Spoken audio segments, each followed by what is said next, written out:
Welcome to Personal Landscapes. I'm your host, Ryan Murdoch.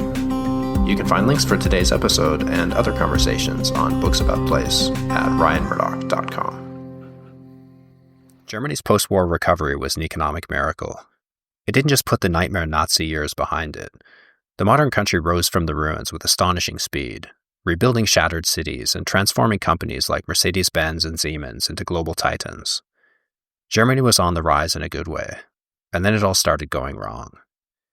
Russia's invasion of Ukraine ended the cheap gas Nord Stream dream, plunging the country into an energy crisis so severe that politicians here were pressing their thumbs and hoping for a warm winter. The social contract also shattered as frustration with high levels of immigration and declining living standards stoked tensions that fueled the rise of the right-wing AfD. But signs of trouble were visible long before the COVID pandemic pushed us over the brink. Journalists Will Wilkes and Chris Reiter have spent decades reporting on Germany's problems, and they lay it all out in their brilliant new book, Broken Republic. We spoke about Germany's worrying lack of national identity, its reliance on structure to manage interpersonal relations, and why it has Europe's worst social mobility. But don't worry, it's not all bad news. I actually came away from their book with renewed respect for German culture and a bit more hope for the future. Listen to our conversation to find out why. Finally, Personal Landscapes relies on the support of listeners like you to keep going. Please consider joining the Members Club. You'll support the show and get cool book lover bonuses from my guests for what it would cost to buy a fancy coffee once a month. Go to personallandscapespodcast.com to find out more. And don't forget to check out my latest book, A Sunny Place for Shady People, the one that the great Paul Theroux has been calling a new kind of travel writing. And now, I hope you enjoyed today's conversation about modern Germany with Will and Chris.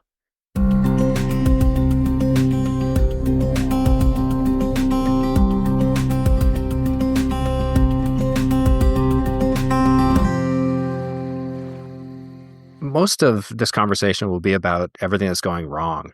But first, I'd like to talk about what went right. So what are Germany's historic strengths?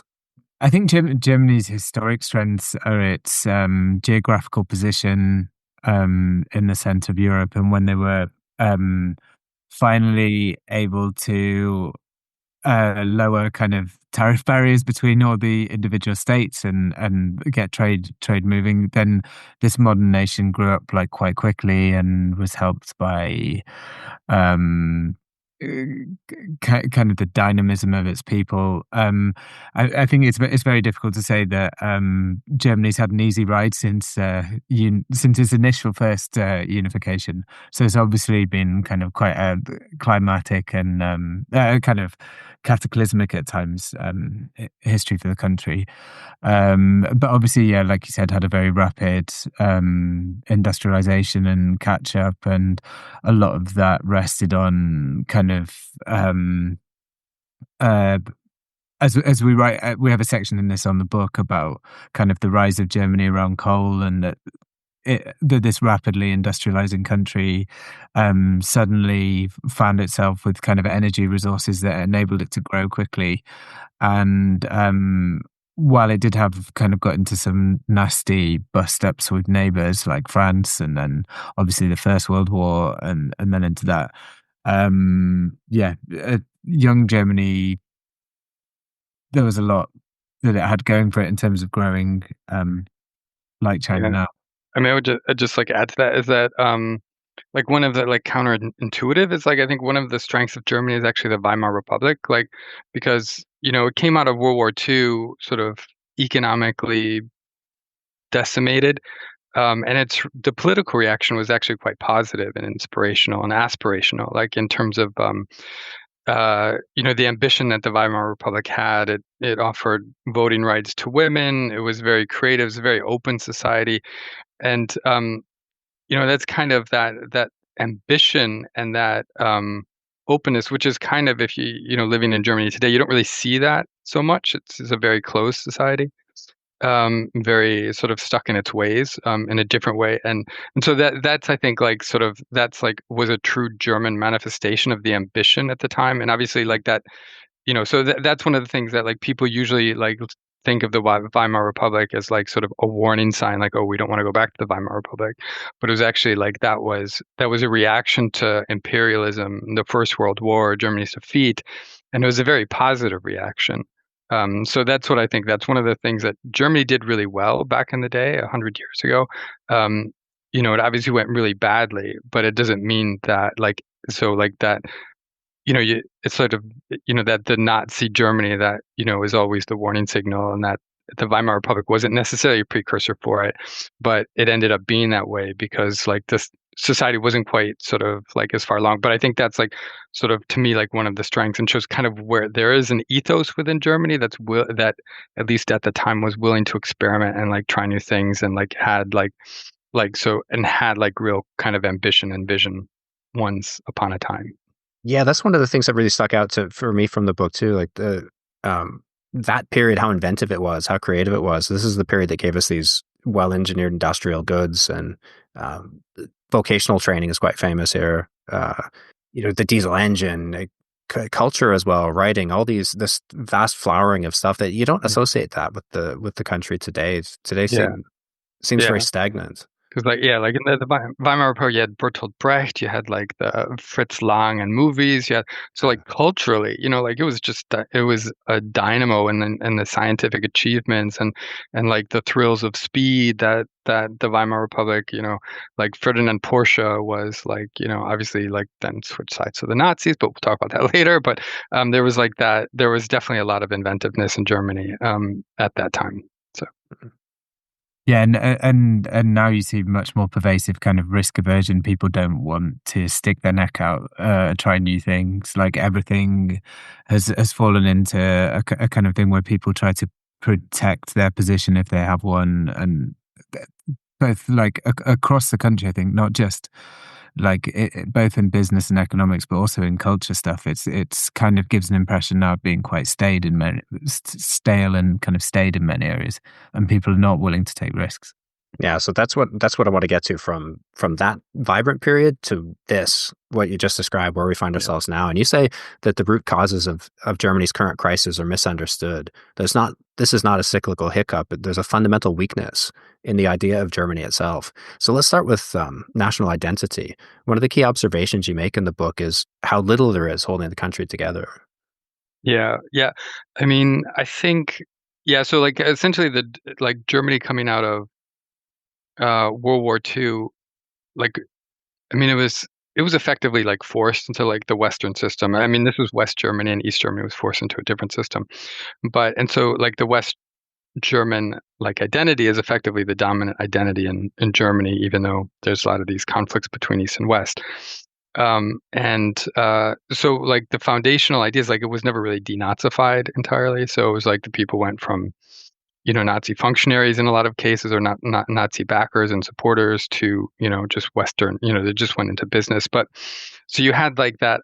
So that we argue that the foundational ideas of like post-war Germany was like not being Nazi anymore, like no longer being, Nazi Germany, being in some ways the liberated, Nazi, there was a country that was liberated from the Nazis, which is a bit, fake. But and then it was shared prosperity in the concept Wohlstand für alle, which was like very early defined in West Germany. So and that's why, and it was kind of left at that, because it didn't want to be didn't want to be nationalistic. So anything that like sort of smacked of kind of patriotism or nationalism was a little bit struck down, and so it left that very, very thin, intentionally to an extent, and was it intentional? But it's one of the weaknesses that we're feeling in Germany today, because I think because when you have a country that has like such kind of in certain ways like a fear of itself, it can't, because it can't look in, with confidence in the past, or like it hasn't really processed and gone through that past, despite all the memory culture that we see everywhere in Germany. It's a totally different process, but so it hasn't really come to terms with its past. And so if you can't come to terms with its past, you struggle to like pivot towards the future. And so like what I've described is Germany just feels like it's trapped in a present, and it tries to maintain that present and the status quo as much as it can.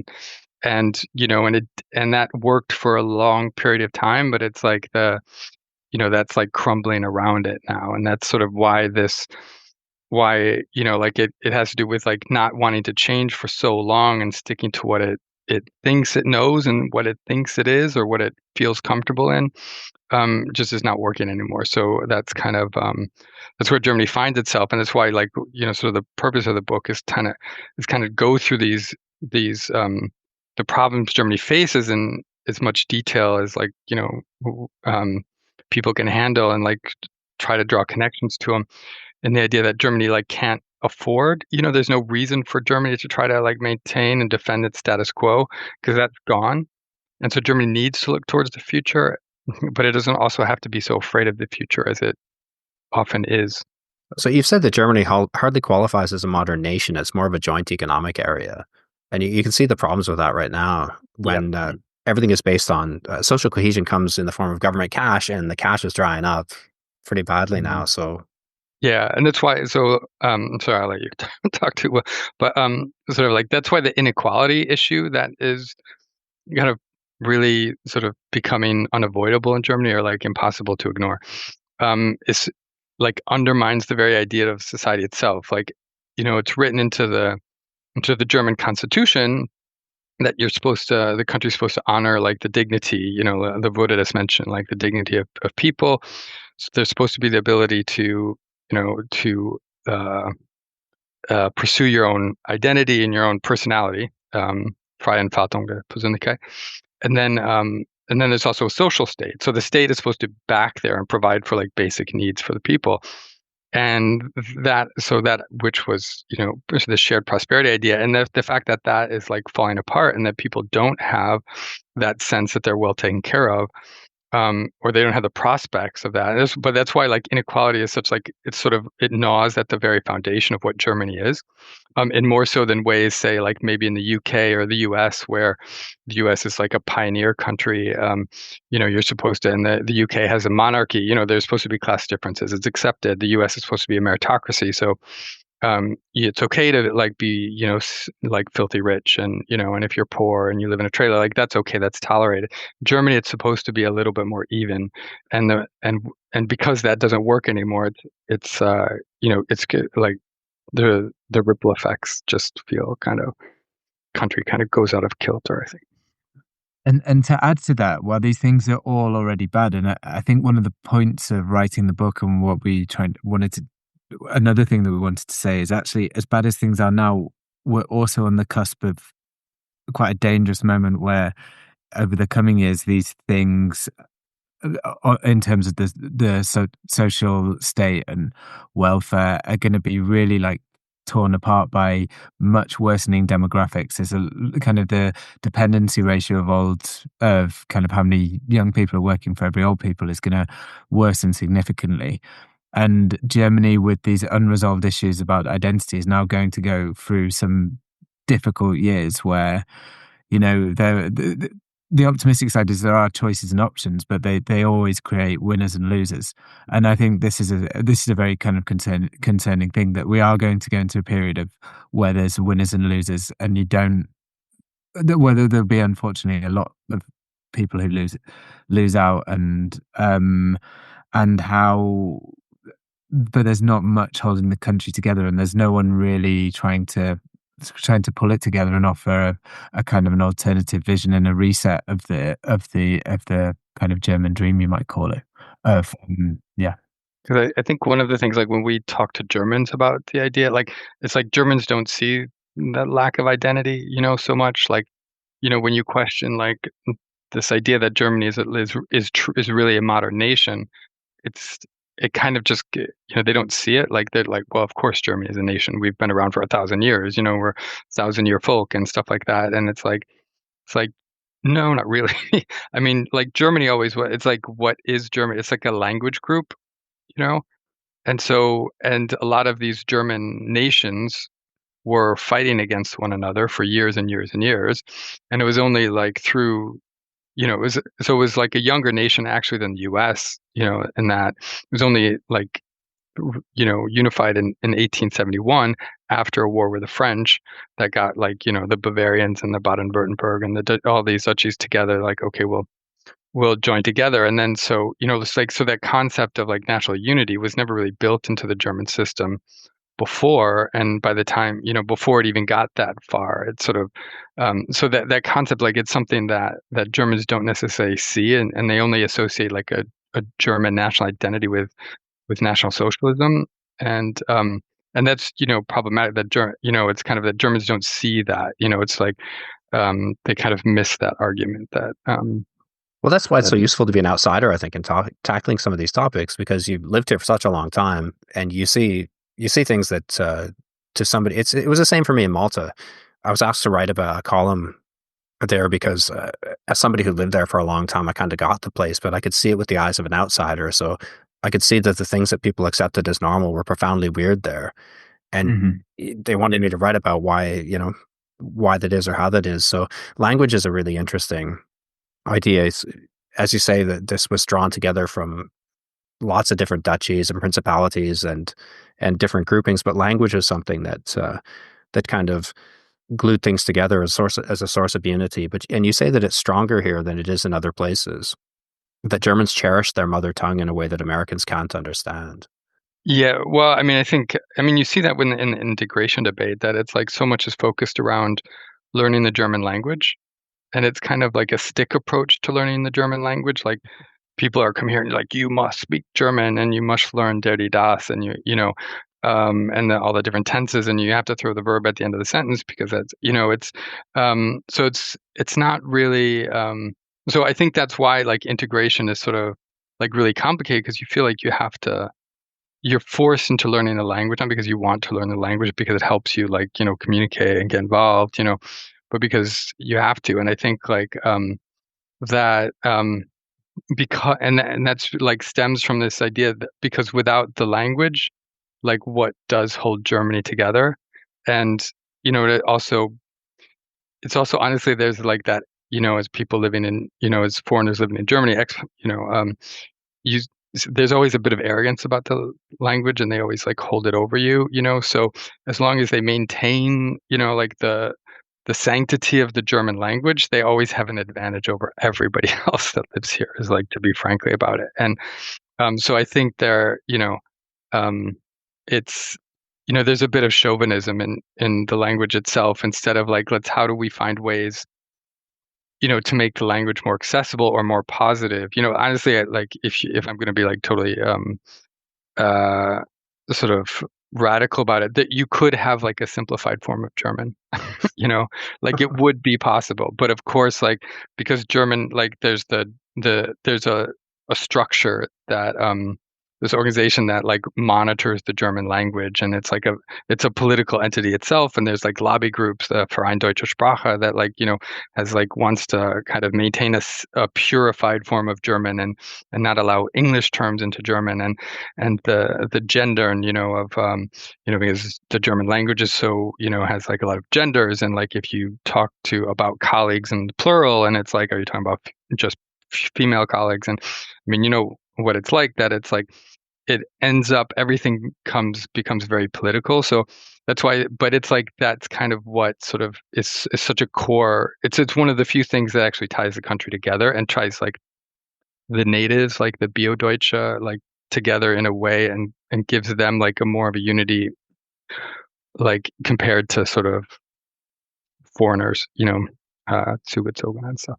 And I think it's also kind of representative of a more general approach to kind of a bit of kind of keeping German culture and the country somewhat close to kind of the renewing effects of cultures that come through immigrants and kind of can influence it, which is kind of in a country where things are kind of can feel stale and like slow. I think it's perhaps one area where there could be a mentality change, and then you have like quite a lot of upside to it. If Germany became, instead of this kind of pressure to assimilate on everything, do things our way, speak our language like this way, our culture is defined as this. If it become more open and flexible and willing to absorb and kind of promote new ideas, then there could be some great solution. I mean, you could see it would greatly invigorate German society, I think.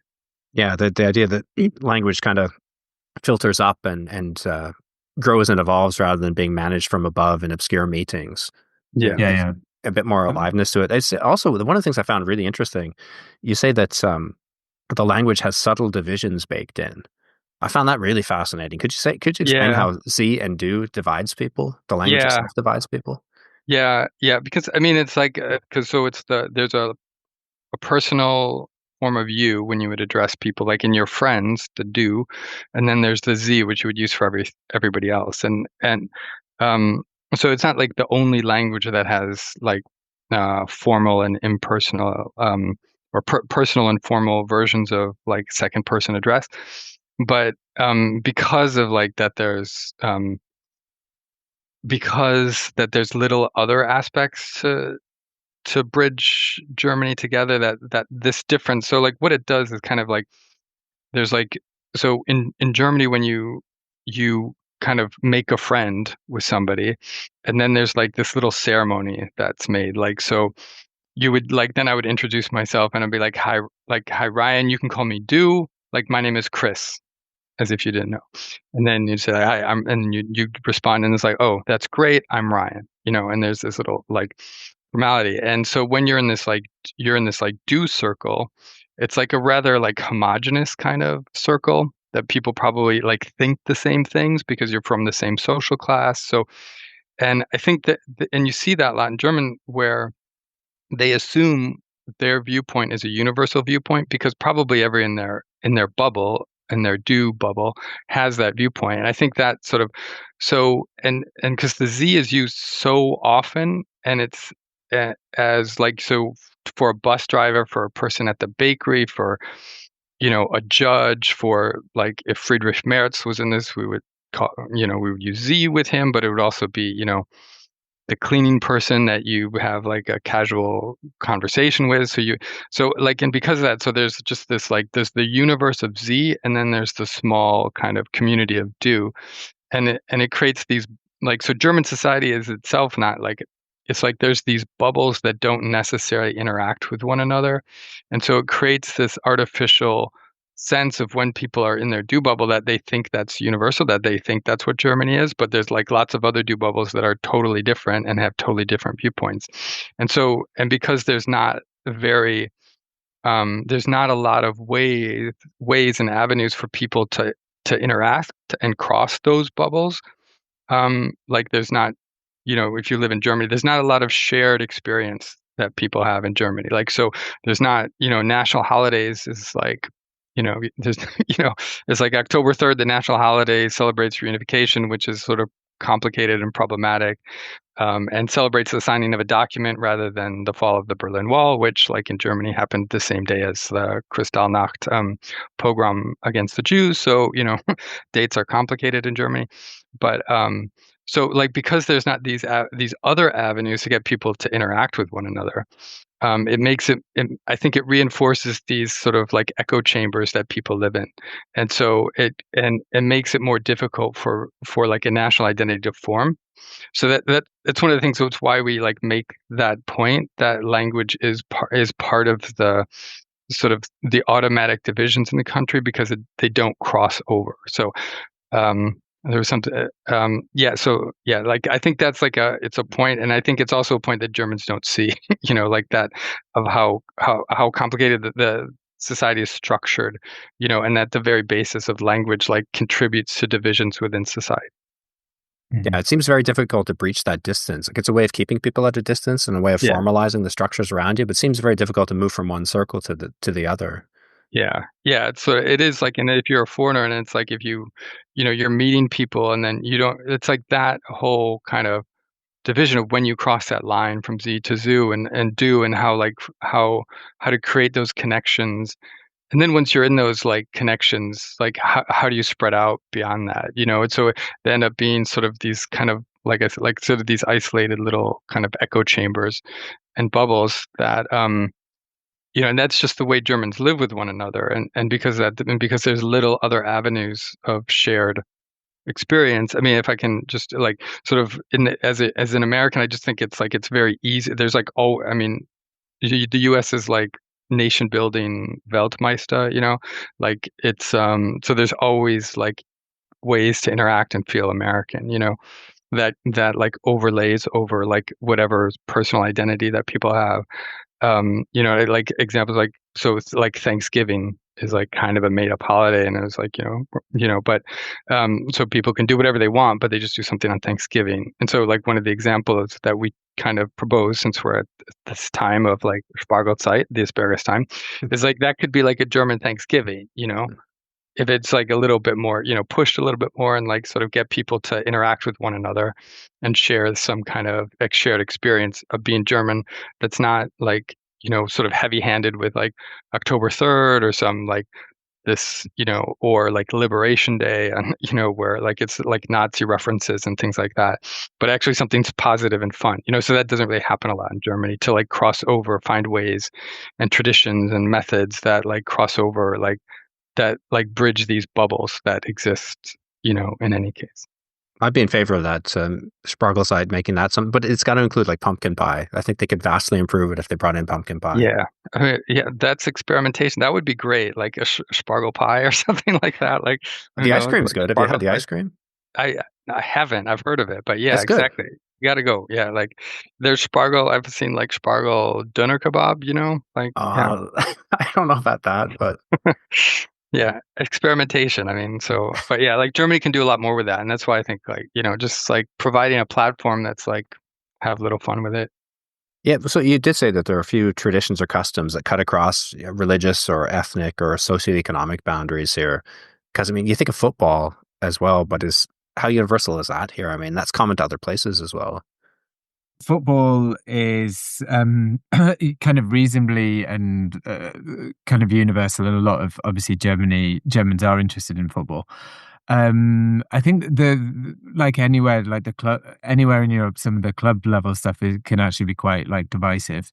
So that kind of can reinforce regional stereotypes. I mean, you get nasty games where you have like Dresden versus Hamburg, and the Hamburg fans make the noise of Allied bombs dropping on Dresden. I mean, like football can be unpleasant anyway, but that's the side of it. And then the national team, that is true, and I think that does bring people together. And also, when Germany's hosted national football tournaments, that's brought people together. Like the Euro one last year, that was the one thing where you go to any town and you can kind of bet that everyone would be watching football together in a bar or a public square. And I think in those moments feel quite joyous. But I mean, they just come around too rarely. You like host a football tournament every 15 years, and you can't build your national identity around the performance of the German football team, which like goes through its own cycles.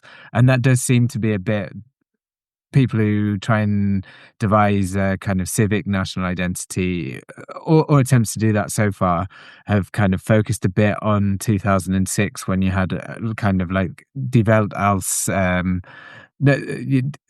Gas to Hause, and everyone in Germany, but it just comes around too rarely. And you also, yeah, I think one football thing that's quite sad about Germany is in 2014, when they won the World Cup in Brazil, playing excellent football, that then if you actually see how members of that team have been treated since, I mean, that was a fantastic team that played really exciting football and was made from kind of people from ethnic minorities, as well as so-called Bio-Deutsche, people from the East and West. And like Germany just didn't take advantage of that moment. And a lot of you see a lot of those footballers then will complain about returning and kind of experiencing racism. There's the unfortunate case of Mehmet Ozil, who was like kind of the star, most intelligent player in that team, and he has since kind of complained about, I'm a German when we win, I'm a foreigner when we lose. And I think that's another maybe quite sad missed opportunity to create a civic national identity around a successful and multi-ethnic, multicultural German football team. But it didn't happen, and now it's all quite rancorous again. Yeah, like on that, like because I think it was was it this summer that past summer, where like even the German Football Federation like put out some sort of survey saying like, would you like to see more white players on the team? Which is kind of, which sort of undermine like that. I mean, I think Julian Nagelsmann like then also like kind of reacted to it, but just the fact that that would even come out and that would even be a question that the German Football Federation would raise about its, to the fan base is already divisive. Like that it would even occur that's an okay question to ask. Especially when like Germany's success in recent years has been, driven in many cases by migrant players with migrant backgrounds. So like Mesut Özil, Jerome Boateng, Ilkay Gundogan, yeah, Jamal Musiala right now. Like there's like these players that are like inspirational figures, but Germany doesn't really sort of focus on them as much. Like Antonio Rudiger is probably one of the most like decorated, German players, but he hardly features in like in cultural discussion. He's from here, from Neukölln in Berlin, and has that background. And like, at any rate, like it's sort of like, so football's an opportunity that also has kind of gone wasted. And like now with like, there are the pink jerseys this year, that was also, the AfD reacted to that as like a sign of like kind of the crisis of German masculinity. So instead of being something that has like it had the ability, like after 2006, after the summer fairy tale, was that like to bring the country together, but it wasn't pursued as aggressively. And so now it's like those what Will was saying, like that the divisions, like in this field, which really should bring people together, it instead like kind of foments even more division, and so that like it just raises those questions, like something that should be positive and bring people together, instead kind of like, where does Germany find its like togetherness, and its cohesion? Yeah, so which is quite sad actually living in Frankfurt, which Frankfurt's quite an interesting city on identity. Just that one of the, Frankfurt's perceived as a banking town, boring, finance, maybe like some Riesling, like it's not got the most exciting identity, but actually the city football team Eintracht Frankfurt does create something that people rally around, and that's they do celebrate like the multi-ethnicity and multicultural aspects of the team, and that kind of really contributes to a very kind of, Frankfurt itself as a city has quite a cohesive and positive identity, and a large part is built around the football team. And it's a shame that this is not something that happens at national level. But yeah. So to go back to language and some of the divisions that this distance within the language promotes, you say that that social distance sort of leads to a suspicion of other people, and it promotes a reliance on structure to manage interpersonal relations. So could you say something more about that? Because that's one of the first things you notice when you come here, the way that structure governs Yeah. absolutely everything. Yeah. I mean, I think like, just the use of the term Z, like the formal, it's not really, because like the way it's used, you're not really talking to a person when you use the Z form. You're talking to like space, basically. And so I think when you're out in the public domain and the people around you aren't really people, they're just entities, And so, and if you've been in Germany, people will shoulder you out of the way without looking past or saying sorry or excuse me or anything like that. They won't hold the door open for you. If there's a line that's formed, people, it's not simple and comfortable like it is in the UK, where everybody knows they'll eventually get their turn. There's sort of this, what in Germans call a Traube, like sort of like a mass of grapes, like sort of building, and there's a nervous shuffling and things like that. And I think so because of that, because like people don't necessarily automatically see each other as like Ryan or Will or whoever, they're just somebody in their way, that in order to resolve those like interpersonal issues, which you would normally just get past through just like um chatting with one another and resolving your issues, is seeing someone else as a person. You might not like that person, you might shout at them or whatever, but you at least like interact with them. So there's like a more of a knee-jerk response to be like, to focus on structure and like want something in the way to resolve those issues. Like and just like, I mean, one of the things which is obviously if you're living here and if you don't have personal liability insurance of like at least €1 million, you're like living on the edge, you might as well, whatever, I don't know, like be, touching raw electrical cables or something.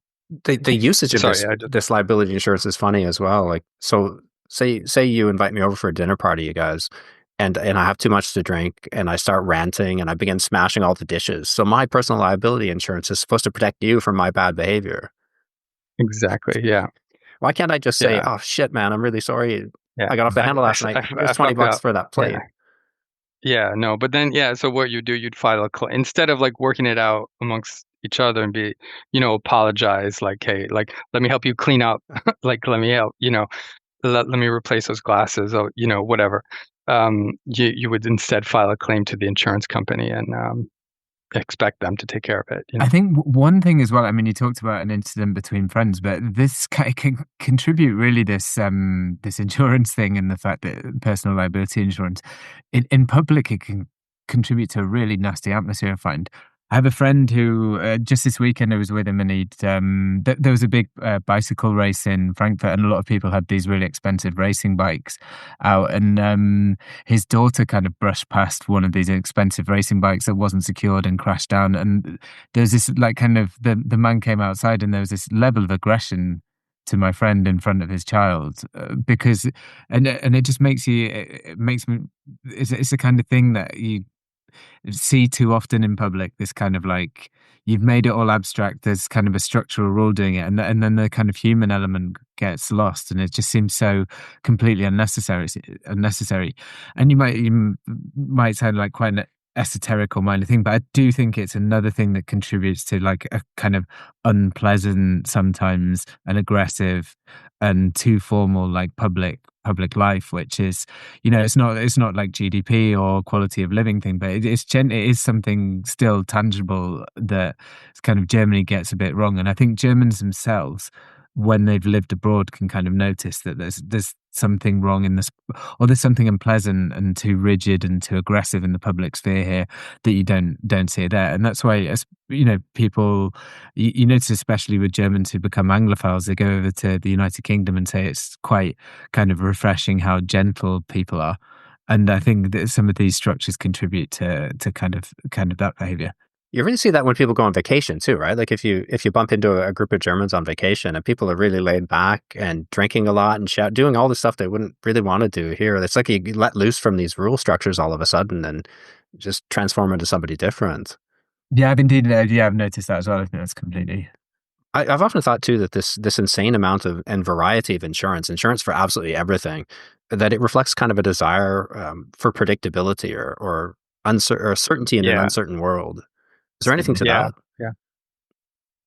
Yeah. Yeah. I mean, I think that's all like it's all related, like I think that anxiety of, um, is that personal anxiety is like to rely on, you know, to to have security, too much security instead of, and I think, and that like also goes into the risk aversion, in terms of like startups or, people, starting businesses, because it's the idea you have one shot. Like if you fail, then you're done, where it's like in other countries, it's not really, it's like if you start a business and you fail, okay, well, it's a learning experience, you start again. But, so like that broader, like risk aversion is, just that, yeah, that Germans tend to want to have like lots of security behind them, but I think it's that anxiety because because there's just not that much interaction, so there's an anxiety towards like the unknown because you're not pushed into these situations that you need to adapt and you need to show some resilience about, because like, and that kind of goes back to like sort of the German like identity, post-war identity is that, that the state is supposed to be there to provide for you. So like the post-war German dream has been like, okay, so you go to school and you would like get a decent education where you get like, a training, vocational training usually. So this is like a working class. You would get vocational training. You would get, then you'd be, get a job at that company, sort of Volkswagen or, Bosch or some, German manufacturer. You'd work there for 40 years. you'd be living in a rental property the entire time. The rents would be, stable. And so, and then you could retire and you'd have a decent state pension, and so you'd get to go on vacation once a year. You'd buy a car every so often, so it was like a very stable existence. And that was the German dream that was promoted for, but it was all within structure. It was always under the state structure. Like the idea that you would take responsibility for yourself is really limited, and because like Germany has not provided a lot of room for that actual like personal responsibility, so it's like it's overlaid entire society of like with a lot of structure. Like you're always within the state system, from the education system, and like and major manufacturing jobs were unionized, so you were in a labor contract, a wage contracts, those salary increases would be negotiated from, every year or two. It wasn't about really what you did, it's what the union could negotiate for you on your behalf. You would vote, and it's like you'd vote either like, it would either be CDU, like the conservatives, or it'd be the center left social democrats. Like, so it would just like, so it was very controlled and structured. And like that, like controlled structure has in recent years has just gone out the window. And so there's like, so that German dream that did exist doesn't exist anymore. But it all goes back to this, like, I mean, Germany, like post-war Germany has created like a society of people that expect structure and are uncomfortable outside of that. And this is particularly dangerous now. Now you're seeing like the real downside and danger in that, because the world is changing so rapidly, in so many different ways. Kind of people's interaction with technology, also through to on the economic front, Jim. China and other kind of developing economies are trying to get some of this manufacturing wealth that Germany's had for the same time. And this adherence to structure in the midst of all these massive tectonic shifts. I mean, it's kind of like akin to sitting on the beach as the tide rises steadily, and you say, "No, I'm comfortable here. I'm going to keep on sitting here." I mean, for a bit, you're just going to you'll be fine, and then your toes are wet. But ultimately, you're going to have to get up and move, otherwise, you're going to you're gonna drown. That's funny. That really reminds me of something that my mother, my mother learned to drive quite late in life. I don't know why I just thought of this, but my dad used to have to. He's a factory worker and a plumber and a steam fitter in a factory near my town, and he would have to let her drive to work because back then, you just got a 365 and somebody else taught you how to drive. And they were going over this hill, and there was a car stalled in the lane in front of them, and the guy's trying to restart his car, and my mother just kept driving straight at him. And Dad said he was sitting there just kind of starting to sweat and thinking like, I can't say anything to her because she's going to bite my head off. And finally he said, Sharon, don't you think you better move to the other lane? And she said, he's not supposed to be there. It's a bit like this, like this is not supposed to happen. Like Russia wasn't supposed to invade Ukraine. This was supposed to be cheap energy forever for us. And all the industry was going to continue on this forever, and we'd all be fine. But yeah, China wasn't supposed to catch up on electric cars. Sorry, go ahead. Yes, exactly. Yeah. So it's like this, there's almost like a state of denial right now where I think they don't seem to be able to, they know that this is falling apart around them, but they don't seem able to make a shift to do something else. Like it's just somehow going to work out in the same way that they did in the past. Yeah, exactly. Indeed. China's a good example in kind of many ways. And I think I spend a lot of time speaking with executives of kind of big German companies. And even on the China issue, they sort of tell themselves that the issue of, they know that if China gets into a conflict with the United States over Taiwan or in the South China Sea, that it's potentially existential for their businesses. And I think deep down privately they know that they're undermining democracy by continuing to like ramp up in investments in China and pretending that it's not somehow a systemic competitor against liberal democracies.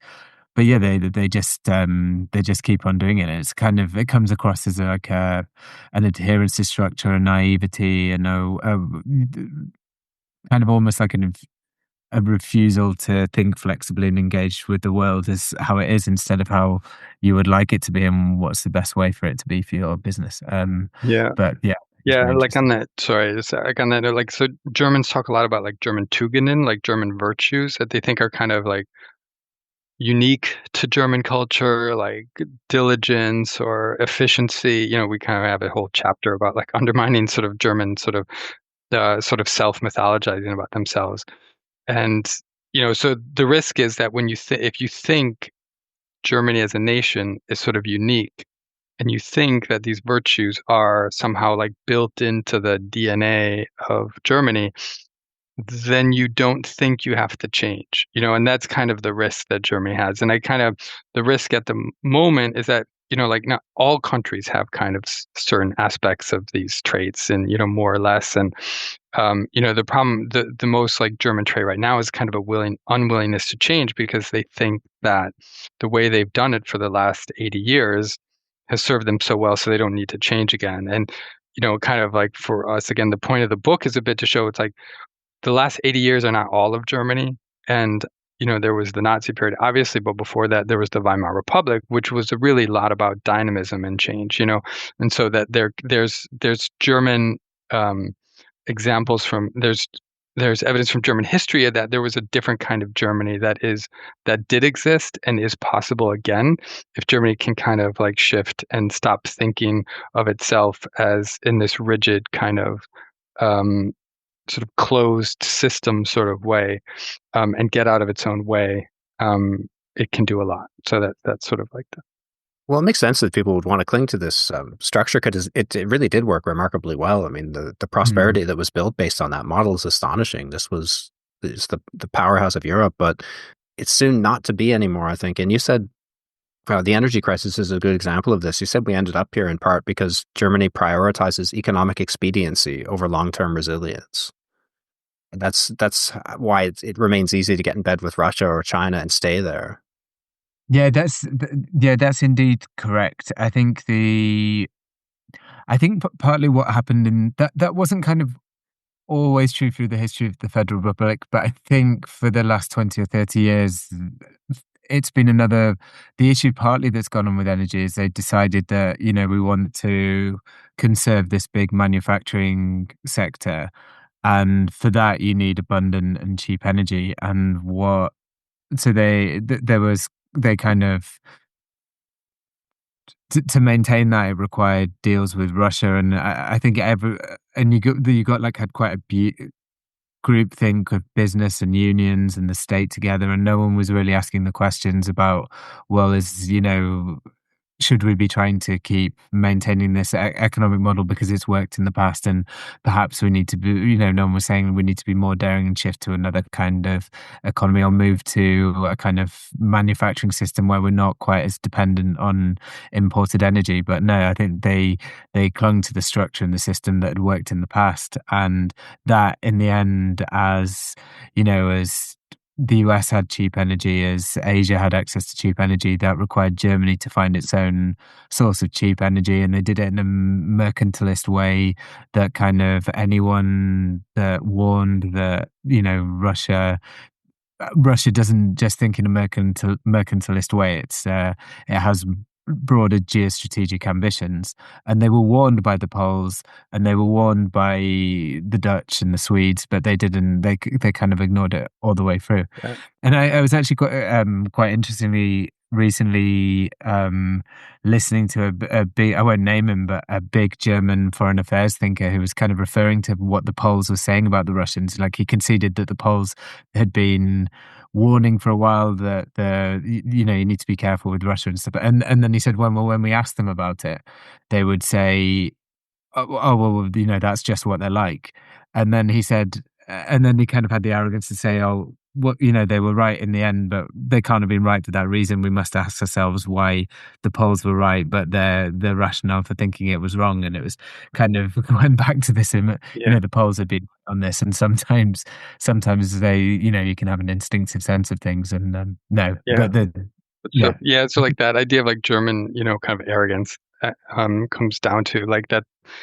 They assume they have that, there's often that assumption that they have a unique perspective. And there's also sort of and after reunification that Germany was like gladly adopted this idea of the end of history that basically, so there was no more ideological conflicts, that, reunification was like the culmination of West German foreign policy and government. So like Germany was whole again, and so then they could focus only on like on economic and commercial relations, and that was basically German foreign policy was basically commercial policy, like how do we open up new markets, and so this idea that Russia could be, and because like pre-reunification Cold War foreign policy was geared like, so that was why appeasement of Russia was a positive thing, because it was trying to get East and West Germany to be able to reunify again.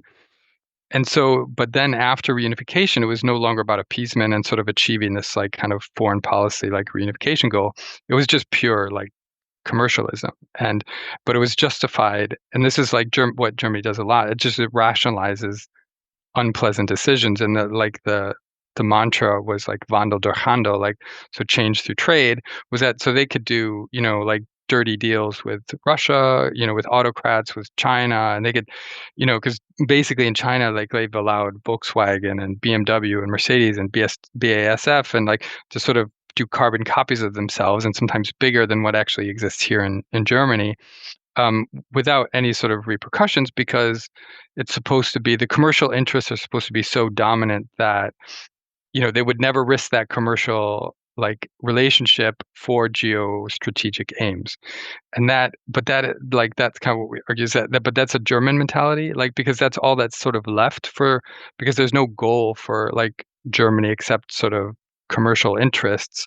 So what role does Germany want to play in society? It doesn't really have any, or like on the global stage, it doesn't really have anything except sort of security and prosperity. Like it's really just like maintaining. It didn't have to worry about security because they had the US to back it up. So like there's a lot of like Germany like goes through these rationalization processes where they don't actually like look at themselves in the mirror and like think really strategically about like what are the risks, what are the goals, and what do we want ourselves to get into. Instead, it's like they just rationalize these deals with Russia, double down, and like got themselves into a deeper hole.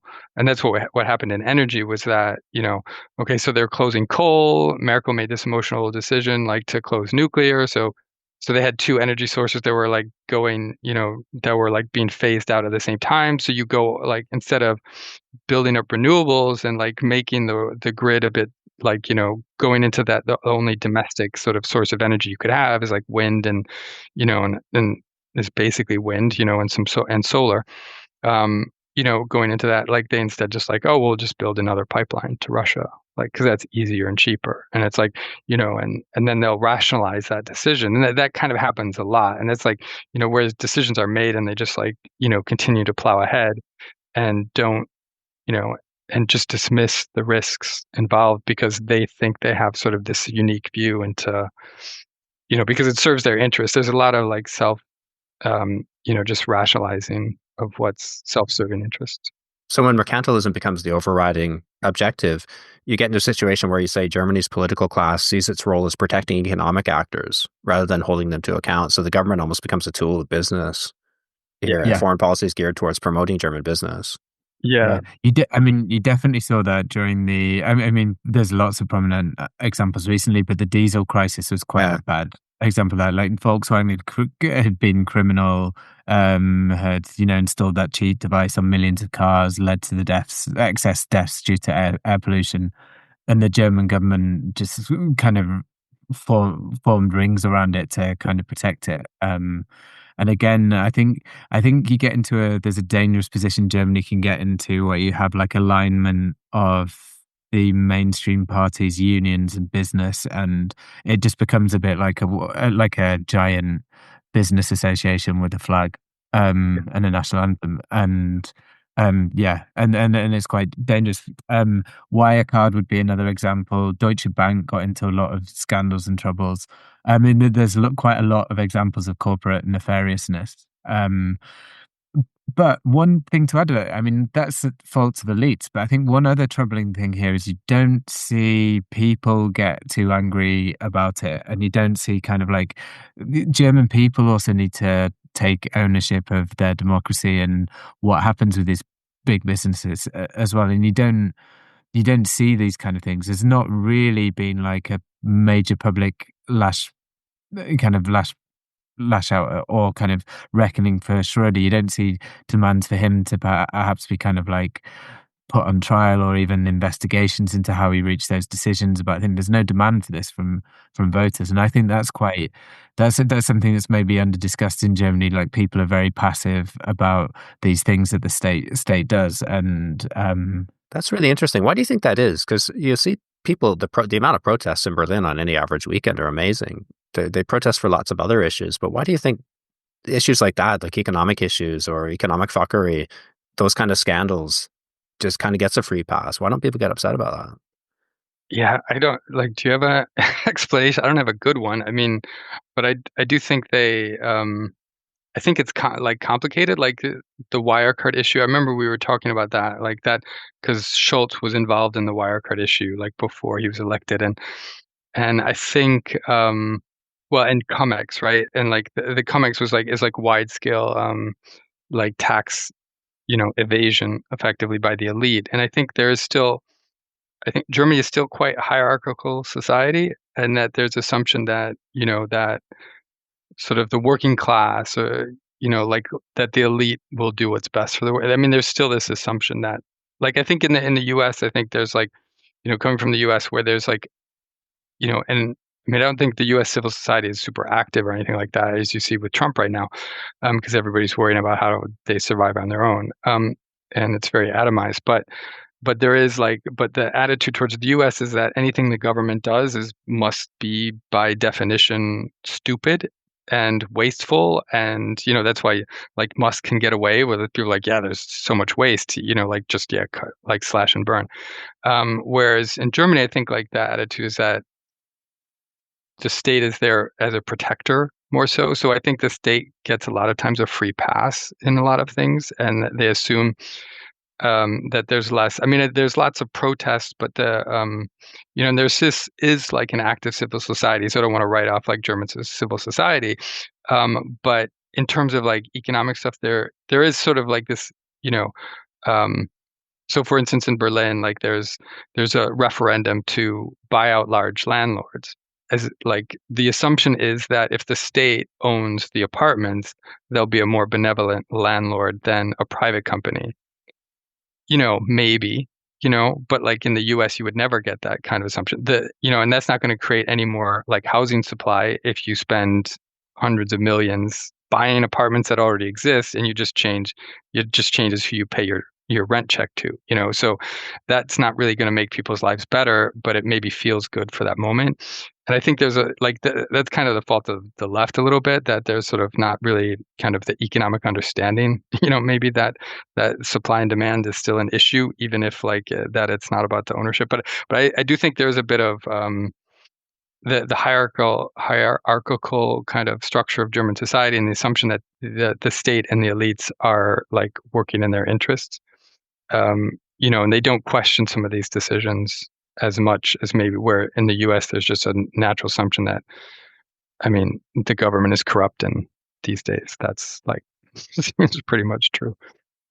I think also troublingly it goes a bit beyond just business and economics, this attitude. Like you do see on things like police brutality towards minorities and some of the far right violence, there's the kind of reaction from the German population so far, has been kind of quite quiet and modest. Like you might take the Hanau shooting in 2020 when I think 9 people were German citizens from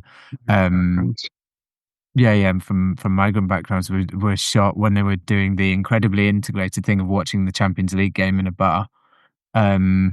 And there was hardly any public reaction or public demand for investigations into why, the police have been warned about the potential for far right violence in Hanau. They didn't do anything about it. The victims and the families of victims have struggled for recognition. There's an awful case now where the city, the mother of one of the victims had complained about how the city wasn't taking it seriously, and now they've banned memorials to Hanau from the city centre. So you have like this, but then you don't see a reaction from broader society to that. They kind of accept it. And I think given what's troubling about that is there seems to be a lack of civic courage, perhaps, at a time when Germany, you do have like an ascendant far right party, which is internally spoken, about forced deportation of also German citizens. And you do concern, not the history ever completely repeats itself, but you do wonder if there's some kind of echo coming over the coming years for Germans, which could, will people stand up for, has Germany truly learned its history, and will there be kind of people will make a stand if it comes to that over the coming 10 years, which I think on some more pessimistic readings of where Germany's headed, but could become important over the next 10 years. I wonder if some of this comes down to some of the barriers in language that we were talking about earlier, the sense of us and them, and how language is used to you're kind of hit over the head with language in order to assimilate here. But I get the sense that no matter how long I'm here and how well I speak, I'll never really be accepted as German. It's the same in Japan. I would never be accepted as Japanese in Japan, no matter how well I can speak Japanese or how long I live there. I'm always still an outsider. I didn't grow up in that culture. I don't always on some level. I don't understand. He can't possibly eat that food. I may happen to like that food, but nobody believes that I could realistically eat it because I don't know. The Japanese intestine is different or something, which is that's something I have been told. But the sense that is it. People didn't get so upset about these shootings in Hanau because, in some sense, it's us and them. Yeah, they're not really German. Yeah, I would. Yeah, I think that's I think that's absolutely what's going on, and that these people are not viewed properly as fellow citizens, as fellow Germans. And I think the point it tells you is that we talk about the AfD, but I think the idea. Like an ethnocentric idea of what a German is probably quite kind of spread throughout. That's what we said, like that's because there wasn't like a national identity, like a broader sense of national identity. So the ethnic national identity is the default fallback. So because you haven't created this like pan-German sort of like post-World War II open society sort of idea of Germany, it's like, so when in doubt, people just like fall back to this ethnic national identity. I think that's unfortunately in times of crisis where people need something to hold on to, there is this like gravitational pull towards this ethnic national identity, and like well, as long as I'm okay and they're speaking for, like the AFT speaking for me, or they're speaking for change, like that, if some people that not sure if they're really German, and I'm not sure, I don't trust them as much as like the other people that look like me and speak like me, then like I'm okay with that, even if they don't admit that to themselves. So, and that's like sort of like all this kind of what we're saying about that German society, that there's not this like sort of public upcry in certain ways to defend sort of like Palestinian rights, like either like are human rights, or is like genocide. And are you going to like support that, or are you going to go back to these sort of like kind of comfortable definitions of who you think you are? And that's because like there hasn't been that work put in to kind of create this sense of identity that, Germany, the reasons we have crimes against humanity is because of Germany. And so if Germany is not going to stand by like ideas of, crimes against humanity, then it hasn't learned the lessons of history. And so, but because that hasn't really been embedded, and so you get this gravitational pull of the ethnic national idea.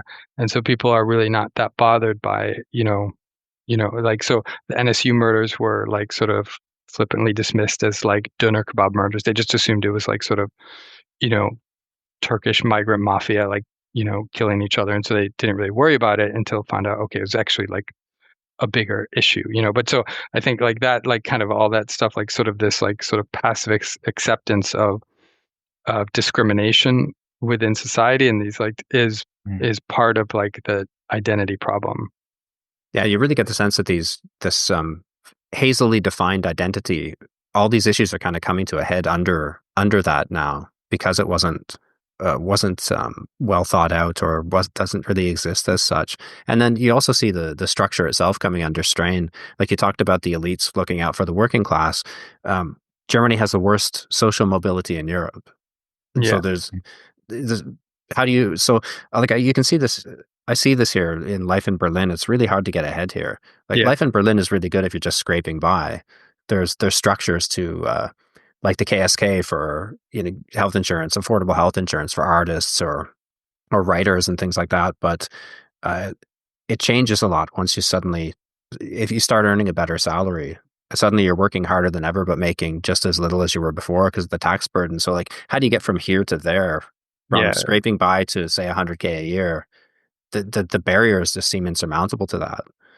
Yeah. No, I mean, I think, and that's why, like, sort of some of the rhetoric that's coming out of, the conservative camp, it's like we need to promote sort of Leistungsgesellschaft, sort of like a people that like work hard. But the reality is the system is set up in such a way that, like, so work is taxed a lot more than wealth. So and so you can work and work and work, but you're the marginal improvement in, so you're not going to have a side hustle because your side hustle is going to get taxed even more than your like main job. And so this idea that you can just, like, Germany can just promote work, like it's like it taxes wages, and so it doesn't have, so it is like the structure is set up to like just keep people in place, really. It's and like it goes back to this idea that this expectation that society is just there to take, or the state is more or less there to take care of you, or these structures are there, so they keep you in place, and that might have been comfortable when that place was relatively good, but when the place is not so good, so Germany has like one of the lowest home ownerships in the world, and so, or in the West, in the developed world, less than a minority is, so like a minority owns their homes, and so that, like, that means like people have, creates this divide. The hurdles to buy a home are like really high. The quality of the homes that are available to buy are not that great, and so they're really expensive. And so, and without being able to buy your own home, you're not able, like, as an average worker, you're not able to like accumulate any kind of wealth or any kind of financial cushion. So it like locks people in place in terms of being sort of still kind of at the whim of the state and the economy, where in a lot of other like more developed countries, you're supposed to be able to like work towards this idea of financial independence. Where Germany, those like those pathways don't like hardly exist, because the more you earn, the more you get taxed, which is normal, but like it plateaus pretty quickly. So for normal earners, you're like reaching that, you just keep getting taxed more and more, but the avenues to actually like improve yourself don't really exist a whole lot. And so it's sort of this like dissonance within the system, that the structure is there to support you, but it's actually in the end like it just locks you in place.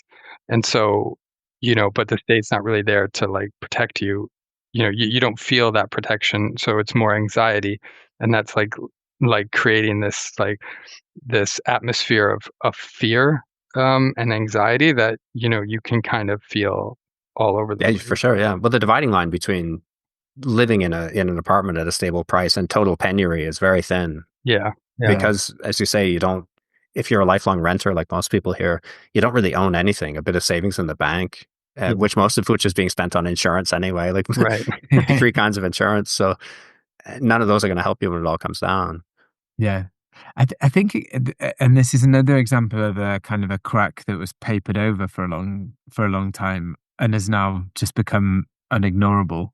I mean, for kind of a long time, it was perhaps a smaller group of people that were impacted by it, and there was still this avenue through vocational training to get well paid, which is worsened and worsened and worsened, and you can kind of see the kind of manual, companies have outsourced manufacturing jobs to other countries, and this kind of skilled working class is shrinking and shrinking and shrinking and getting paid less and finding their jobs are more precarious.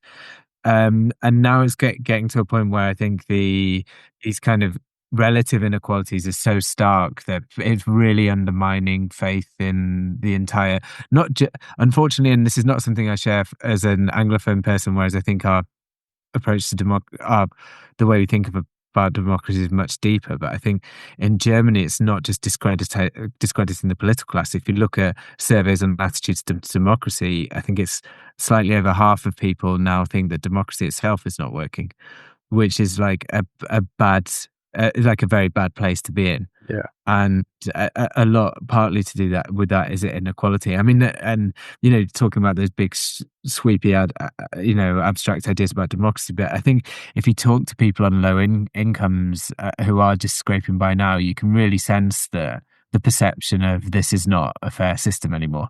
This doesn't, this works for a few people. I was talking to someone who works as a cleaner in Frankfurt who was saying, look, you go around Frankfurt, I'm basically live in a constant lockdown now since the price rises in energy bills and stuff that happened over the last couple of years. And you can afford Netflix. You can't even afford to go out and, have an ice cream or go out even for a kebab or something simple with friends. Whereas you see, people are driving around in Porsches and living in luxury apartments, and why should I have faith in the system? It's not this promise of Wohlstand for alles completely broken. And and just to connect that like a bit to the back the identity issue again, is like that. So like the myth around Germany as this 1,000-year folk, it's sort of underpinning that is this idea that the nation has survived, epochs and different national state and government systems. So if the risk is that if too much society kind of drift back into an ethnic national idea that well, if I'm an ethnic German, we're going to hold together as a nation, as the German nation, because we've held together for 1,000 years.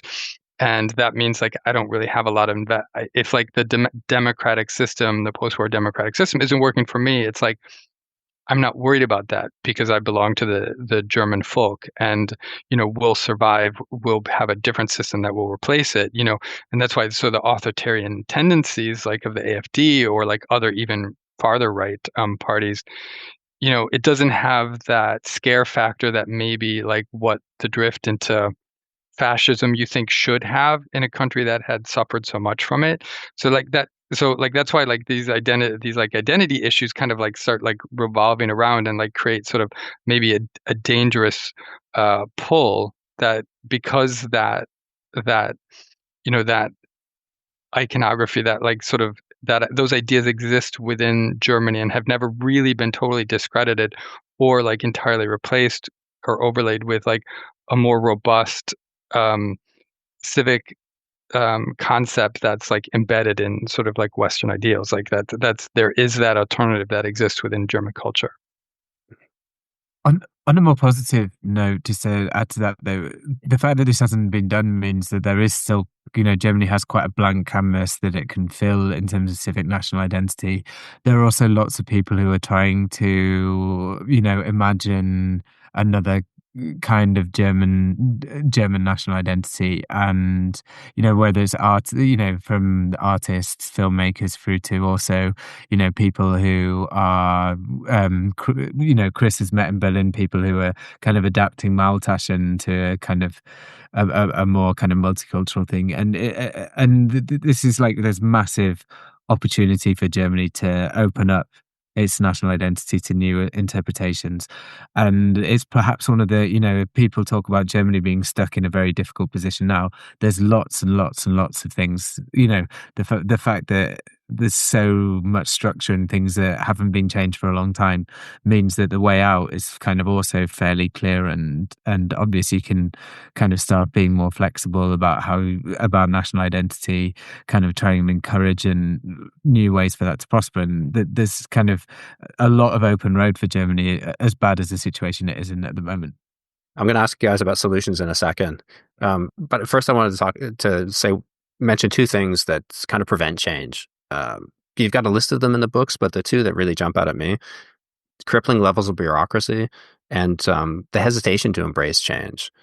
So I thought about bureaucracy when you were talking about having a side hustle to help you get ahead. Like in Canada, I started a business before I moved abroad, an online business on the side, and my partner and I started it with pocket money, selling products online and info products, and that was just filed under other income when I did my taxes.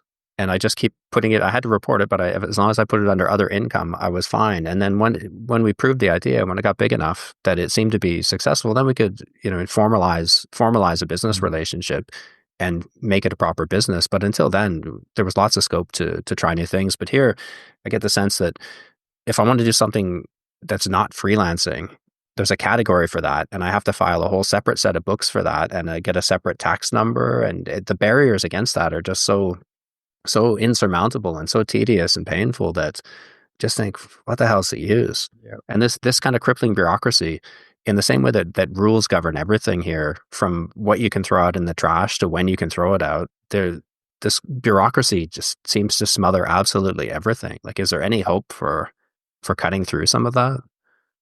Well, there's always hope. Hope dies last, as Journey says. But yeah, like speaking of like side hustles, I'm kind of like worried about I haven't filed my taxes for last year, and like, how do we claim, you know, little income or something we get from the book? But but I worry about that a different day. But yeah, no, I mean, the thing is, like, because it is still so crippling. I mean, is that, like what Will was saying, is that there's a lot of scope to loosen things up with probably, like, I think there could be a lot of, you just set an example with one or two, like you just like slash and burn some bureaucracy and like a couple areas. Like, I mean, one thing, for instance, like would be housing, but that's not like a side hustle, or you allow people, you open the door to side hustles, and like it's tax free, like, up to like, 10,000 or, like 1,000 a month, or like, or 500 a month or something like that, something that's like, like something like that, then people can, and I bet, and because of that, like, and I bet if you do that, then people would all of a sudden, if they realize, I can do a side hustle, like I can start selling stuff online, I don't have to worry about paying taxes on it, if I make, like if I start making soap, like, and sell it at the market or something, and I can keep that money without worrying about it, without having like to file 10,000, sort of forms for it. Like sort of a small business kind of, uh, you know, allotment, like I think then you see a lot of activity on that. I think, like, here in Berlin, and I think across Germany, it's like there's people that'd be willing to like try stuff out, if the hurdles weren't so high. So I mean, I think because the bureaucracy and because the system and structure is so suffocating and is so all encompassing, um, that there's a lot of scope to like make things happen without a whole ton of effort. And it's like just doing a couple projects that would be, that would show like there is a different way, and you can like do these trial balloons, without kind of without totally like restructuring the entire like system, because that's not going to happen. But you could do these projects. And so like there were, like, back in the Schroeder day, there was what called Ich AG, which was kind of like a, people went out and like started trying, businesses. Like it was something that happened and just sort of seemed to like sort of dissipate. But so I think that like that exists, and like it can work. So Well, you do see that with mini jobs, right? Like I know some writers who have mini jobs, and you're allowed to do that on the side up to a certain amount. So they'll take a part-time job someplace to supplement their writing income. So making things easier to do like that, yeah. Yeah. you still file for it, but make it easier to file for it and not have to incorporate structures around it. That will go a long way. Yeah. So I Yeah. like, and that's the like the that's the upside or the silver lining, is because like Germany still functions pretty well, and it's still like the third largest economy in the world, and it's still, despite all these problems, and if they can do some of these, trial balloons and these projects, I think, you would get like a like vibe shift. And, Germany could may all of a sudden, instead of being so kind of down on itself, might be like, hey, we can actually get stuff done, Isn't that cool? Yeah. I think, I think it's also this kind of anti-startup thing is probably the big like under-discussed along with demographics, is like the big under-discussed German economic problem, because people focus on the cars and the threat from China and also energy. But if you look at like business startups, because of like burdensome regulation and the tax system, just as the old industries are fading more rapidly, then actually business starts are going down as well. And yeah, that I think that's should be more of a red flashing light than many people kind of treat it as. But yeah, I think if you can make things easier for people to start businesses and get rid of the number of Vorschriften that there are, like things that you have to do, and you definitely have to do it in this way, and you could bring in some like kind of more like markety solutions to things instead of just saying you absolutely have to do this. I mean, I know one of the laws that was introduced to reduce emissions, a lot of small businesses complain the way that they've tried to do that. Instead of like raising the cost of emitting pollution, they've said you have to use this machine in this way, and it just makes it kind of squeezes out any room for creativity or kind of a holistic solutions. So yeah, I think that someone needs to come in and like just do something drastic and reduce, just completely change the approach to regulation, and which would involve more risk, and in some cases it'll go wrong and people will abuse it. But you have to give people a bit more freedom to be creative in the space. And again, back to kind of Weimar and like the Bauhaus period, it was playful and there were rooms to take risk and be creative. And Germany needs to bring that back in all kind of elements of its Well, to your point on society. startups too, like you had a stat in the book that really shocked me. You say that almost all of the top 10 wealthiest Americans had founded or co-founded companies, but in Germany they're mostly heirs. Yeah. Yeah. Yeah. So it's mostly old money. That's really surprised me. Yeah.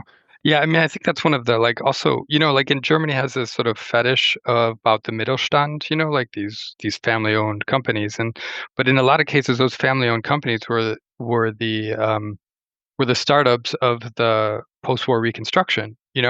So you're protect and they're protecting that, but it's basically protecting inheritance, and what I mean, like in the book we talk about like there was actually like they did tax wealth back in the day, that like in the Reconstruction. So they did, there was that ethos, but and the problem with Germany and like Germany's like most of Germany's wealth is inherited money. It's in these families and these dynasties like the Quandt family that basically owns, which was like very much profited from the Nazi system, and then became one of the winners also of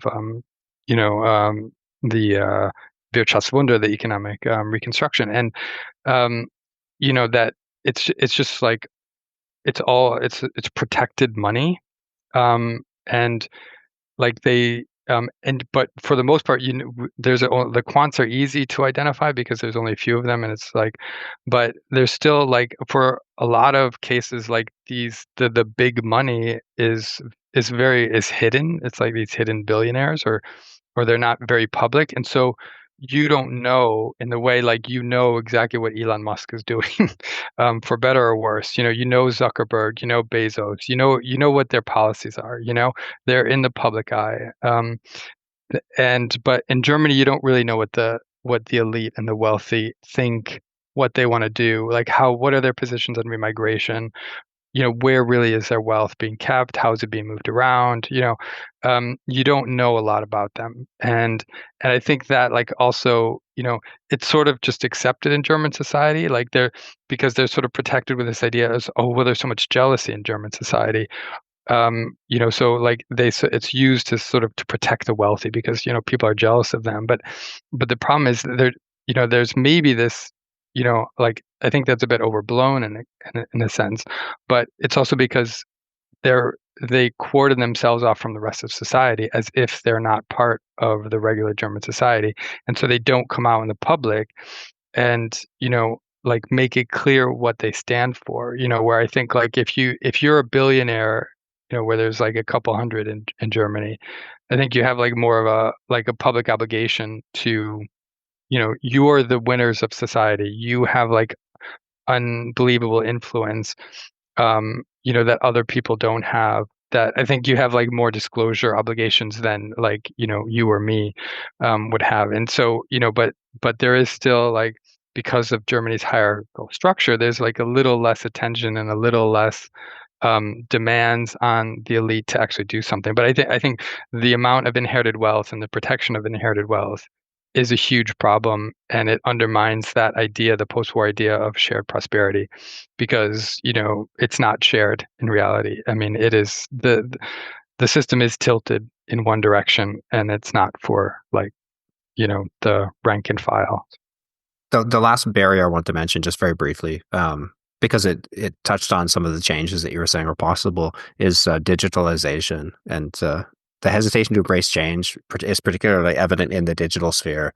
But you can see how easy some of that would be to not fix, but to move beyond. Like getting rid of the fax machine would be a kind of a big move. But like address registrations is one of the nightmare things here. Like every time you move, you have to go in person to register your address within, what is it, 2 weeks? 14 days. Yeah. Like good luck getting 14 an days, appointment. but you can't get an appointment anywhere. So No. you're frantically trying to find one in every district. But we moved, it was like that when I first moved here, but then we moved again during COVID to this district, and all the offices are closed.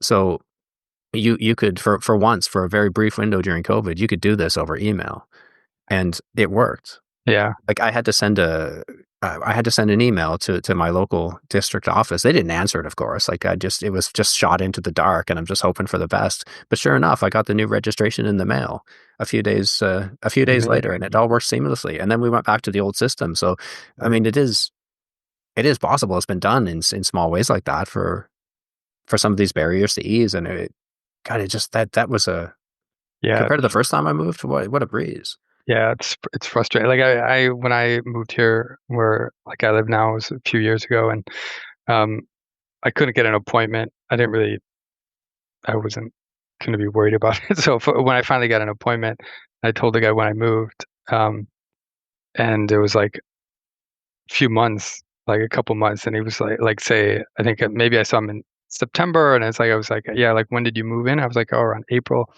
and it's like April. It's like, I'm just going to put August, it's like, so it's like, it's kind of like this, the system knows how structured and like it is, and it's how kind of inefficient and broken it is, and everybody knows that in Germany, like there's like that, there's so many things that just don't work and why they don't get it working, There was like brief glimmers like during COVID also where there was like an app, where you could check in to things that the government developed this, what was it, the COVID tracker app or something like that, what was it called? And that sort of like, is that the one that crashed immediately, right? yeah, On like deployment? it was They didn't a test it. disaster at first, but then it's like, okay, trial and error. And it's like, all right, good. Like at the end of the day, you could like go into a restaurant and like, with if you had your test and all that stuff, like, and you could register that like, okay, I tested positive, so you could warn people, anyways, like Corona warning app or something like that. But yeah, anyways, so they can do something, but yeah, it's just it's sort of like it's a mentality thing, and it's like the resistance to change thing, and it's like it's this idea that like, we've done this way, and we're so good, and we're German, and this is the German way to do it, and so we don't have to do it like the way other people do it. So I mean, we do. I mean, yeah, and I mean, I think like one of the things, like we do have a digital ministry now, like for the first time ever, like with the Merz government. So I guess that'll fix it.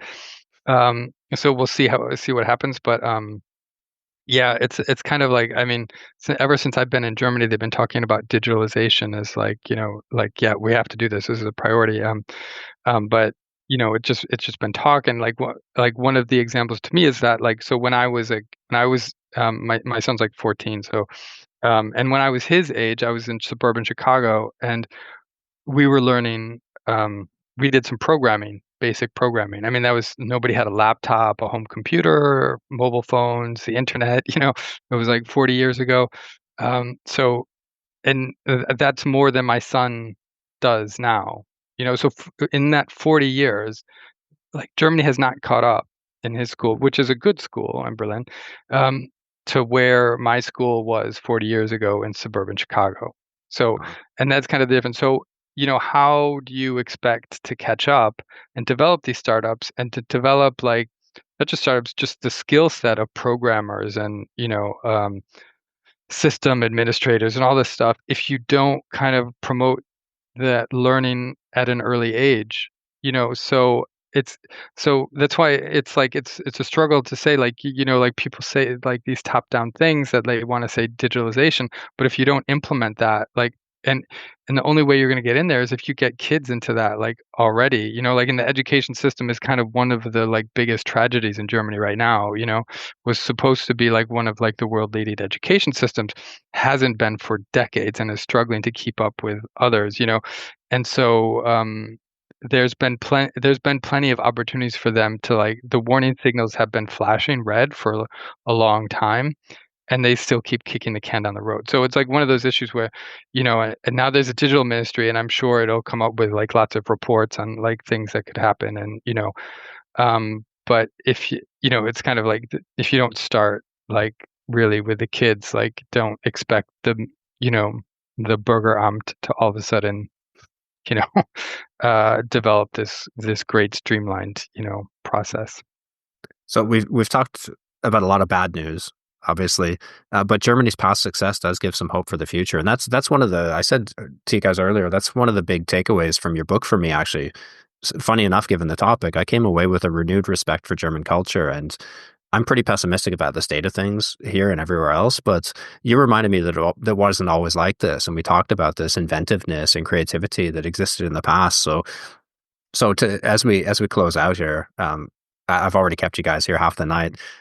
What's the solution to this mess? Like, tell me how to fix it, and I'll make you guys chancellor. So maybe maybe officially. How about give me one solution each, like your favorite potential solution to fixing this mess or fixing part of this mess. Yeah, well, I mean, I guess like, since we're at this time of year, I guess, and I mentioned it earlier, it's like, but I just start a little bit with Spargelzeit, I mean, we talk about, like, because, I mean, it's a bit like in jest, it's not that serious, but it's also this idea that, because Germany as a culture is so much of a top-down oriented structure, like, I think people put so much, so much effort, like, so much weight on, like, the government. Like, now that there's a new government, we've got Merz in town. Like, oh, is he going to do good by me, or is he going to do bad by me, or is he going to fix the problems or not?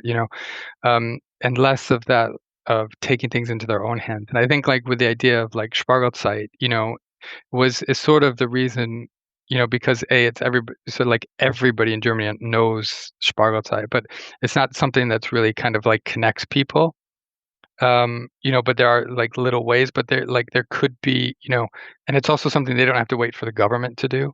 So I kind of think, like, in ways that, like that also people, like Germans, like, all of us are Germans if we're living here, not just the Bio-Deutsche, but the Past-Deutsche, and, all of the people that live in Germany can still take part in Spargelzeit and sort of like make it their own, as an expression of, of the good things about being in Germany. That, like, Germany is very sort of close to nature. It does value, it values nature. It values being outdoors. It values those cycles. And so, like, Spargelzeit, this asparagus, like that, you know, um, plays into that. So it's something that nobody has to wait for Merz or like the government in Berlin or like the state representatives to decide that this is what they're going to do, but it just needs, like, it can be like a local kind of bottom up sort of organization. And because there's not that much of that, like, if you can kind of like network people together and create sort of a sense of community in little ways like that, I think, like, that can already send a signal that, like, Germany is more than, instead of like waiting for the AfD to take over or waiting for like the reemergence of like, neo-Nazis and like, people goose stepping through the streets, you can say you can do something else and express being German and, like, kind of in your own way, and celebrating, like, with the community, with the neighbors, get people together and, um, create that own sense of community in order to, like, as a way, as a, like, a counter, as a, to counter that, like, the ethnic nationalism. So I think that's, like, just because there's so little of it, it means that there's, like, sort of a large potential to do something, like whether it's like Spargelzeit and getting together with the neighbors, or like, we'll have the street fest here by me, like, and going to that and just trying to, but like, I think it's more than just consumption, but it's actually activity. Like, I think that's one of the things that's like fails is like, how do you kind of, how do you have activity that shows like, I'm in Germany and it's a positive thing to be in Germany and it's cool and it's nice. So, and I think like, so I think that that's just one, like, just as a starting point. I think like that just to find avenues and pathways to create a sense of shared experience and positive community interaction. Hmm. Well, what do you think? What's your solution? Fix it for me. I agree with like 100% with everything that Chris said. I think one other thing, just in addition, that could also create a bit more of a discussion about German national identity, which needs revisiting, would be some kind of example or effort of kind of formal rapprochement between East and West Germany over what was done in the past, and whether that means an apology from the Chancellor to East Germans for for how the combined federal state came about. And hopefully through that you could have a discussion, kind of have an apology and a discussion about what it means to be German, and maybe a kind of a change that might give an opportunity to kind of create something that's more forward looking, more inclusive, and can get rid of some of all these myths and ideas of like 1,000 year folk, and some like some kind of event like that that opens the door to more profound renewal and a bit more softness and gentleness about German society, and kind of just a kind of act of compassion of that scale that then Sure. opens things up Like one and one future. concrete, like, sort of what Will was talking about is like what we suggest is that June 17th to re-implement that as a national holiday, because it used to be a national holiday in West Germany, which commemorates the uprising in 1953 in East Germany. And so it was done away with after reunification, and like the national holiday was instead made October 3rd. But because of how badly reunification has gone, and because like that's like the kind of mother of all kind of divisions within Germany, that if you re-implement like June 17th as a national holiday, and to have a time to like consciously honor like the sacrifices that East Germany made to get democracy and freedom, you kind of also promote the idea that it's not a bad thing. And also it's like provides you can so you can interrogate some of the issues that went wrong, but also you can, like, I think one of the things is like traditions that don't really exist, like civic traditions, and that you could have like June 17th as like a physical, like crossing borders of one way. Like you could make that like so everybody tries to cross a border of some way, and the border can just be like going over to your neighbors. It can be like going from east to west. It could be just going to a different town. But just this activity, the idea of movement and connection and community, and just crossing borders, like getting to know the other next door, or the other like down the street, or in the next state, or in the next town, or something like that, like to have sort of like a mini cultural exchange within Germany to sort of break down some of those bubbles that we were talking about. So I think that those are like sort of like for us, like sort of concrete ideas that can help sort of bridge the gap without like creating a new sense of sense of belonging, without having to like kind of tear down Germany and start over again. The other key advantage to having the national holiday on June the 17th was it's summer, so everyone can go outside and have a beer. Um, Yeah, one of the rare nice yeah, times in Berlin when it's not gloomy. I've got a contribution as well. Actually, I just thought of. I'd like to see German film culture promoted more globally, because I mean I'm a huge film noir fan, and yeah, the German expressionism and the role that it played. Fritz Lang, Metropolis, and all these films, and the Yeah. directors that went to the U.S. and gave us what became film noir. That contribution is huge, but there's some really cool recent stuff too, like Babylon Berlin is a fantastic series. Deutschland '83. Some of these local productions, they should be much Yeah. better Yeah. known Like, I abroad. I mean, think they're well, really that's one of the great. things, like, yeah, culture. I mean, there are some good things here, and like in terms of like, I mean, Four Blocks is like a series that was really good here in Berlin, and so there are things that like new things, older things, like that kind of. but yeah, I think that's a good idea. I'll sign on for that, and then to promote that, like the good and positive and interesting stuff that Germany has done, like a German-owned film festival, or cultural. Yeah, Yeah. we'll buy tickets. We'll do that. Yeah, I'm up for that. Well, put that if Yeah. you Okay. want that for the next Okay. edition of the book, Yeah. Murphy, Well, you're welcome send to. you royalties. Yeah, I completely do agree. I think that's like a German and film festival is an excellent idea. Yeah, with prizes or whatever. I mean, the same could be extended to kind of popular music, where Germany is like super dynamic or has been super dynamic and creative, from like Kraftwerk and Neu Tangerine Dream, and yeah. all of these other groups that are deeply influential. But again, it's something that's valued more abroad. Similar to cinema, it's kind of respected more abroad. I mean, it's good fun, it's creative, it's German, but also kind of a bit tongue in cheek and looking forward. But again, it's another thing that's appreciated by like young people abroad, perhaps more than Germans take. I mean, a lot more than Germans take it on as a part of their own national identity.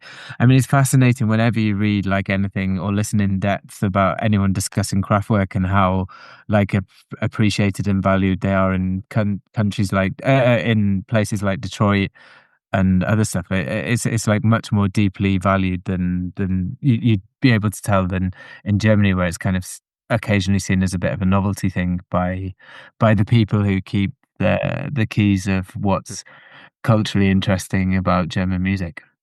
Yeah, there's a lot to be positive about, I think, and there's so much more in the book that we haven't covered. But I think we should leave that to the reader to discover. So thank you, Chris and Will, for your time today and for writing Broken Republic. You've explained so many of the inexplicable things in the world around me, and it's such a good read. Highly recommended.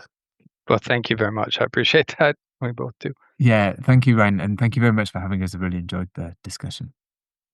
Thanks for listening to this episode of Personal Landscapes. If you like the podcast, please give it a rating on iTunes and subscribe through your favorite app. You can find links to today's podcast and more conversations on Books About Place at ryanmurdoch.com. You'll also find a donate button if you'd like to contribute to the costs of the show.